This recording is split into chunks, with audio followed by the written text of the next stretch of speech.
ಆತ್ಮೀಯ ಸಹೋದರ ಸಹೋದರಿಯರೇ, ರಾಗಿಗುಡ್ಡದ ಸಂತ ಅಂತೋಣಿಯವರ ಧರ್ಮ ಕೇಂದ್ರದಲ್ಲಿ ಫೆಬ್ರವರಿ ತಿಂಗಳ 4ನೇ ತಾರೀಕು ತಿಂಗಳ ಮೊದಲನೇ ಮಂಗಳವಾರ ಧ್ಯಾನ ಸಂಜೀವನ ಪ್ರಾರ್ಥನೆ ಇರುವುದು.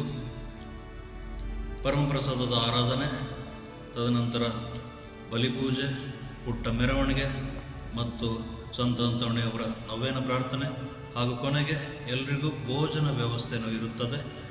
ತಮಗೆಲ್ಲರಿಗೂ ಪ್ರೀತಿಪೂರ್ವಕ ಸ್ವಾಗತ.